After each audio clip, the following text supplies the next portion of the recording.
이 국민의힘이나 한국의 보수 세력이나 네.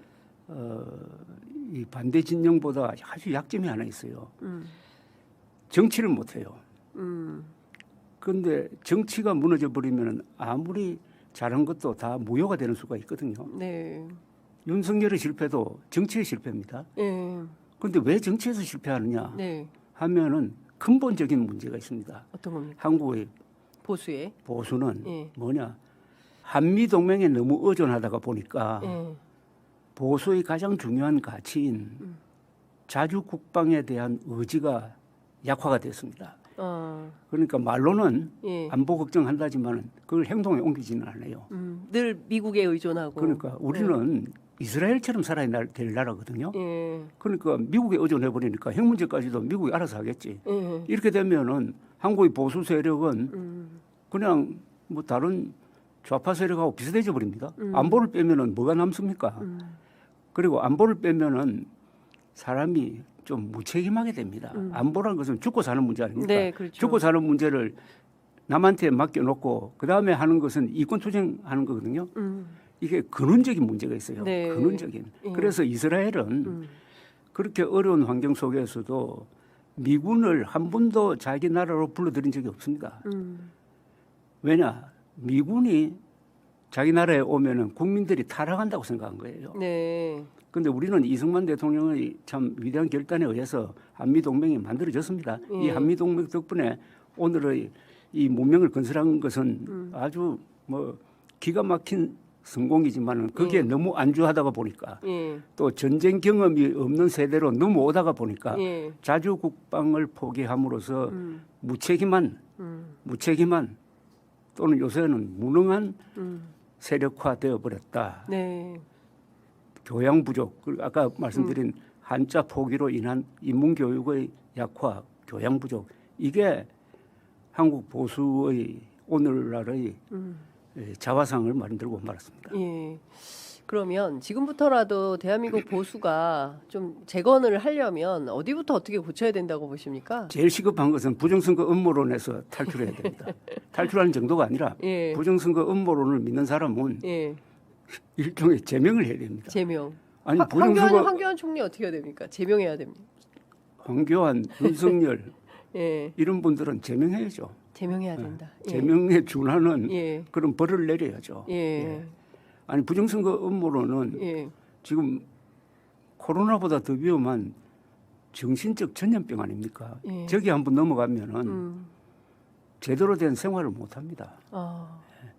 그런데 이게 참 보수로서는 여기저기 보면은 참 억울한 면이 있는데 네. 저런 선동은 원래 좌파 진영이 잘했잖아요. 2008년의 광우병 선동, 천안은 복침이 북한 소행이 아니라는 선동. 그러다가 어느새 이 보수라는 사람들이 그걸 닮아가더니 아주 결정적 실책을 한 게 부정선거 음모론에 빠져버린 것 아니겠습니까? 여기서 벗어나지 못하면은 한국 보수는 경멸 대상밖에 안 되는 거예요. 그런데 다행히 이번에 예. 경선 과정에서 예. 많이. 부정선거 음모론을 반대하는 네. 두 후보가 4강에 올라갔대요. 네. 한동훈, 안철수. 지금 막판 경선 앞두고 있는데 김문수, 한동훈 오늘 밤 10시에 마지막 토론이 있습니다. 이제 오늘 토론에 이제 그야말로 이제 빅매치가 될 것 같은데 최종 후보는 누가 될 거라고 전망하세요?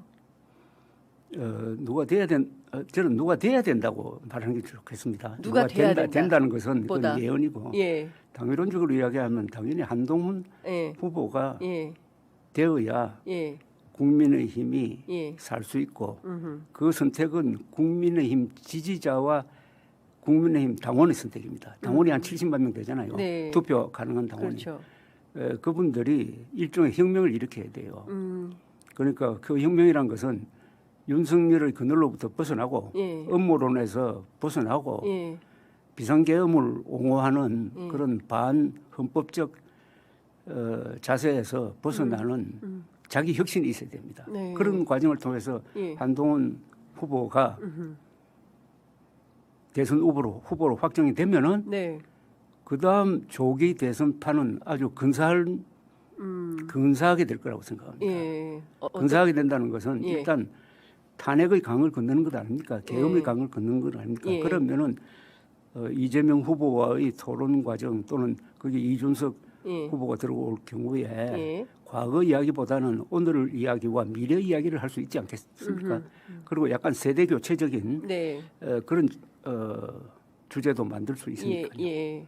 그러니까 아무래도 이제 김문수 후보나 그리고 또 이제 어제 탈당을 결행한 홍준표 후보에 비해서는 한동훈 후보가 젊은 나이이기 때문에 이재명 후보가 60대 초반인 그렇죠. 거고 그리고 뭐 이준석 후보는 이제 곧 이제 40이 40. 된 그럼 사람이고 그렇게 세 사람이 앉으면 40대, 50대, 60대가 되거든요. 그러네요. 4, 5, 6이네요. 예. 그러니까 그 모양이 예. 세대 교체. 그래서 그러면은 공격적으로 할 수 있다는 거죠.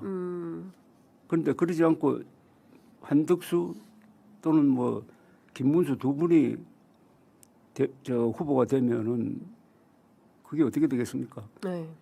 계속 수세적으로 되지 않을까요? 예. 뭐 탄핵에 대해서 예. 그다음에 계엄에 대해서 예. 그리고 부정선 음모론에 대해서 공세가 들어오면은 그 뭐 변명하다가 시간 다 보내는 거 그렇게 되지 않겠습니까? 정치부 기자들은 그 국민의힘 특히 이제 윤석열 진영에서 한덕수 총리를 미는 이유는 이게 당권을 위한 거다.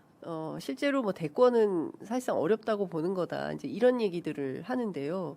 그 밖에도 다른 그 소위 그 한국의 정치 원로라는 분들이 한덕수 출마를 적극적으로 옹호하고 있지 않습니까? 이런 현상은 어떻게 보십니까? 여기에도 진영이 없어요.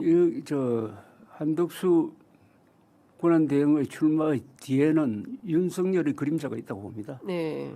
그리고 당권파 그분들도 뭐 굳이 분류하려면은 친윤 불러야 되고 그다음에 뭐 이런 문제는 가장 영향이 큰 사람이 그 한덕수 권한대행의 부인 아니겠습니까? 부인의 네. 영향력도 있을 거고 네. 해가지고 어쨌든 이분이 나옴으로써 국민의힘이 좀 우습게 돼버리고 말았어요. 이브리그 하는 것처럼 되고. 네, 그렇습니다. 한동훈 후보를 빼면은 자꾸 뭐 한덕수 권한 대응을 도와주기 위한 도우미 역할을 하는 것처럼 그렇게 보이기도 하고. 그렇습니다. 예. 그러다가 보니까 예. 좀 긴장감이 없어졌는데 어제부터 이제 본격적으로 노선이 다른 두 사람이 딱 붙게 되었으니까. 그렇죠. 예. 제가 대표님 오시면 꼭 여쭤보고 싶었던 질문이 하나 있습니다. 그것은 뭐냐면 김건희 씨가 누군가하고 통화한지는 모르겠지만 전화 통화에서 조선일보 폐간하는데 목숨 걸겠다 이런 발언이 녹음 파일이 공개되지 않았습니까? 그런데 이후에 조선일보의 태도가 대개의 이제 언론에 평생 몸담으셨기 때문에 특히 조선일보에 몸담으셨기 때문에 이러면 그때부터는 이제 정권하고 대척점에 서서 갈등을 하게 되는데 오히려 더 친윤적 태도를 보이는 보도가 나온다. 이건 어떻게 보십니까? 근데 그 통화가 과연 계엄 이후에 이루어졌는지 제가 확인한 바가 없어요. 예. 뭐 그렇다고 하더라고요. 아하. 계엄 이후인지 이전인지. 예, 주진우 기자는 그게 계엄 이후라고 그랬어요. 후라고 그랬어요. 예. 계엄 후에도 저렇게 한가하게 전화를 하고 예. 그게 녹음이 돼서 공개될 정도로 보안 의식이 없는 사람인지 참 그게 저는 놀라웠습니다. 네. 어떻게 대통령과 부인이 하는 말들이 이렇게 녹음이 돼가지고 세상을 시끄럽게 하고 그렇게 합니까? 아니 대통령과 부인은 우리나라에서 가장 중요한 정보를 다루는 사람 아닙니까? 그렇습니다. 그럼 보안 의식이 있어야죠. 예. 그래서 제가 무능하다는 겁니다. 가장 무능한 사람이 비밀 지키지 못하는 사람 아닙니까? 비밀 지키지 못하는 사람하고는 사업도 같이 할 수 없습니다. 그리고 지금 말씀하신 그 조선일보 논조는 뭐 그거는 조선일보 문제라기보다는 한국 보수 언론이 네. 그동안에 윤석열 집권 3년 동안에 동아일보만 빼고 네. 거의 이게 팬클럽 내지 박수부대 역할을 하고 네. 그리고 중요한 실정에 대해서 비판을 하지 않고 예. 여기에 자칭 보수 지식인이라는 사람들이 가담을 해버렸습니다. 예. 그래서 오늘날의 윤석열의 처지를 만든 게 무리한 대통령실 이전, 네. 그 따른 부작용, 그리고 이준석 대표 몰아내기, 네. 그다음에 터무니없는 의과대학 정원 2,000명으로 유발된 의료 대란. 이 사건 내에 있을 때 예. 저는 보수 언론, 보수 지식인 중에서 이걸 제대로 체중을 얹어가지고 비판한 사람이 너무나 적었어요. 네. 너무나 적었습니다. 그게 결국 윤석열의 실패와 공범 관계가 되어버린 거 아니겠습니까? 예. 그리고 하나 더 붙이면은 예. 그 부정선거 음모론에 대해서도 한국 보수가 이걸 정리를 해야 될 거 아닙니까? 예. 보수 언론이 지식인들이 그렇죠. 이거 완전히 거짓말이다. 여기에 예. 넘어가면 보수가 망한다. 예.